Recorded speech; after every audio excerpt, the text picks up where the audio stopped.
Good morning, Facebook Live. My name's Kara-Leah, coming to you from beautiful sunny Auckland, New Zealand. And today I just wanted to talk about the demons of the first three chakras. So those are fear, Muladhara, first chakra, guilt, Svadhisthana, second chakra, and shame, Manipura, third chakra. So all of these are feelings, emotions in the body. Fear, guilt, and shame. And they all serve a purpose, right? So, in their purest sense as such, when we do something and it will automatically trigger a feeling in us of fear or guilt or shame, like we, steal some money, for example, and it triggers a feeling of guilt. It's a useful thing. It's like, that's our emotional guidance system working the way that it's meant to be working. So the emotional guidance system, like our emotions are meant to guide us through life as to useful action to take and useful action to avoid. And stealing things is not great, it leads to all kinds of crap. So you don't want to steal stuff. So when you steal something, there's an internal feeling of guilt, which is kind of like saying, hey, maybe don't do that thing. So the feelings of fear and guilt and shame are useful. They have a purpose. They're there to keep us on track. However, unfortunately, our relationship to fear, guilt and shame gets sticky because so often fear, guilt and shame are used to control you. They're used by parents to control their children. Like shaming a child was a really common way of parenting in like the 50s or 60s and 70s. It's becoming possibly less common now to use shame as a way to parent a child. And there are times when it can be used in a healthy, constructive way, depending on the relationship between the parent and the child. But the point is that these internal feelings that are there to guide us through life can be co-opted by other people and used to control us. Guilt tripping is a good example. Say you and a friend are planning to do something and then something comes up in your life and you have to cancel. Now, if the friend responds in a way where they try and guilt trip you into staying and doing the thing, then they're using emotions to try and manipulate you into taking action. So it's really important to realize that. Like one of the, the foundations of the work that I'm doing is around emotional sovereignty.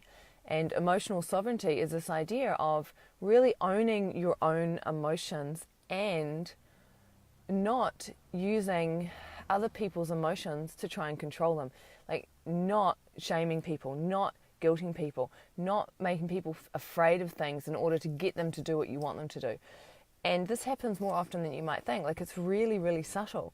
Like I would invite you to start to pay attention to how you interact with people throughout your day and just seeing, are there times when you use guilt to try and get people to do what you want them to? Are there times when you use fear, especially if you're in a relationship that has an apparent power imbalance? Like if you are the boss of people, as the boss of people, what kind of mechanisms do you use in order to get them to do what you want them to do, right? Are you guilt tripping them? Are you shaming them? Are you installing fear in them so that they behave the way you want them to?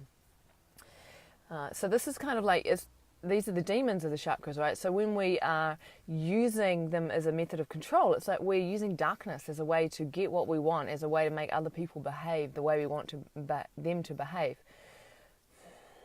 And if there's any questions about any of this as I'm speaking, so I'm talking about the demons of the first three chakras, fear, guilt, and shame. And just the central idea is that they have a purpose. There is a role for them within us as human beings, that they form part of the emotional guidance system that shows us, helps us to feel what to do and what not to do, like what is useful, what is not useful in terms of life flourishing and evolving, right?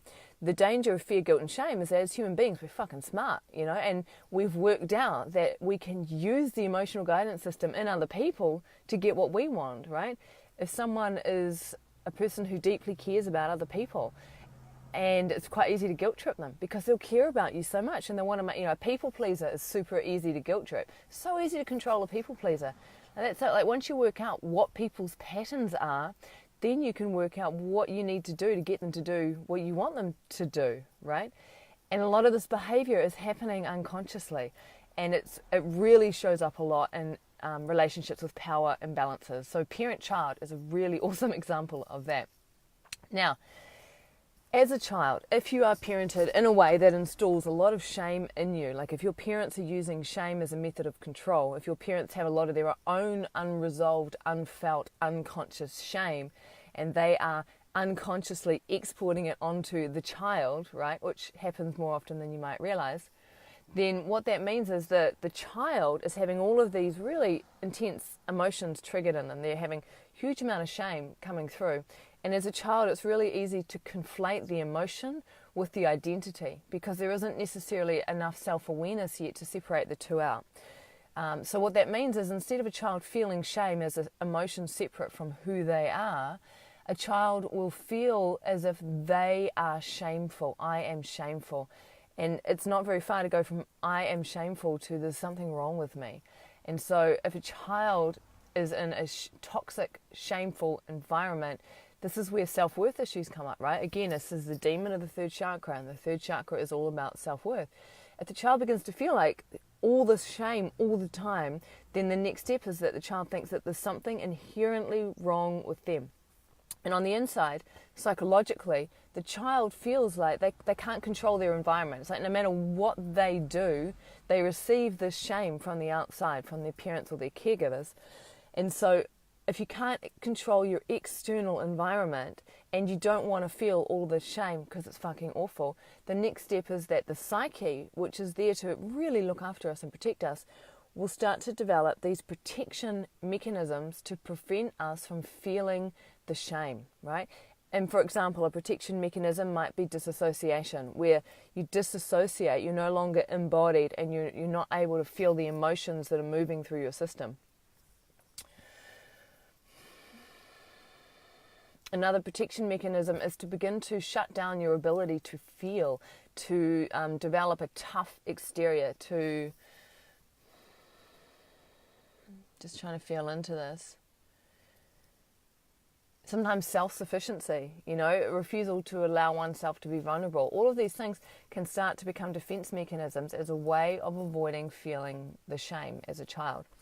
So then what happens as an adult, though, is that we're left with a whole lot of unconscious feelings that we weren't able to process as a child because it was just way too much. And not only do we have the unprocessed feelings from childhood, we also have the defense mechanisms, the behavior patterns, the programming that we have developed as a way to avoid feeling the really uncomfortable emotions. And those defense mechanisms, while they may have been useful way back then, are often the very thing that stop us from forming deep, genuine, intimate, connected relationships with first with ourselves, but then with other people as well. And it's often those defense mechanisms are the things that prevent us from being able to, excel in our business or excel in our creative pursuits or genuinely do well.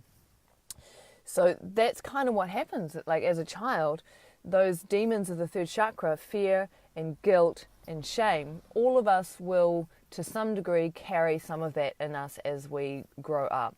And usually, not always, depending on how we're parented, all of us will develop defense mechanisms, behavior patterns, programs as a way to avoid feeling that stuff because it just feels so fucking awful.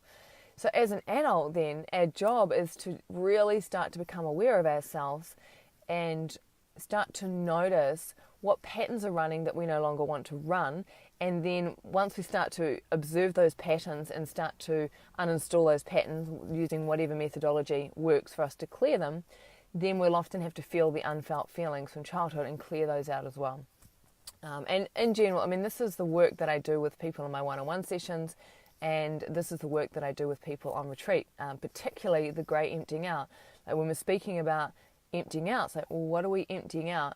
And often it's the stored emotion from childhood, and it's really going into those demons of the first three chakras. We're going into fear, we're going into guilt, we're going into shame.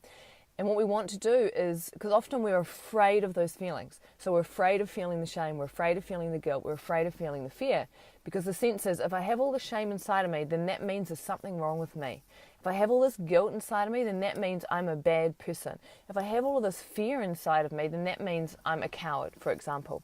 So we don't want to feel the feelings, because if we feel the feelings and they're inside of us, then it will mean these things. Like we make it mean these things, right? However, if we can let go of the meanings of the emotions themselves and just allow ourselves to feel the shame, and when we feel the shame, just see what it brings up for us, is that often the feeling of the shame, for example, will then surface the unconscious belief that has been holding the shame in place. So the shame's there, and we put a belief on top that helps us make sense of why we've been programmed with all this shame from our caregivers. But the belief is never true, right? It's just helping us to make sense of our world. So when we allow ourselves to feel the shame, then that unconscious belief usually becomes conscious. And when the unconscious belief becomes conscious, there's something so freaking powerful about that, because it's no longer unconscious for a start. And then because it's no longer unconscious and we can see it, we're like, that ain't true. And we can literally, it just dissolves in the light of consciousness. And because the unconscious belief dissolves, then the way that we function as an adult, as a human being, shifts dramatically. Okay, so I think that's a pretty good summary of fear, guilt, and shame, how they are actually useful aspects of being a human being. Like, we need to be able to feel fear, shame, and guilt in the right way so that we can internally respond. Like, it's like they're an emotional guidance system. However, there is a lot of toxicity that can build up with fear, guilt, and shame when they are used as a way to control us, particularly in relationships with power imbalances, particularly in the parent-child relationship. And then when those emotions build up inside, say, a child, will develop the psychological mechanisms to avoid feeling the feeling because it feels too awful. And then the work as an adult is to identify the defense mechanisms, to disarm them, to feel the feeling, to release the unconscious belief. And bingo, we're beginning to clear ourselves out and really just step into what we truly are, who we truly are. So if there's any questions on this, any questions on the demons of the third chakra, now is the time to put them in the comments. We're talking fear, we're talking guilt, we're talking shame. If you're interested in knowing more about how I work with people, send me a message. I do one-on-one sessions, and I've got 2 women's only retreats coming up. One in Auckland beginning of September and one in Mexico. They're both called The Great Emptying Out, and it's about identifying and emptying out of all of this stuff so that we can just enjoy the fuck out of our lives for the epic things that they are. Alrighty, so my name is Kara-Leah. Beautiful to talk to you all this morning, and have an excellent, excellent day.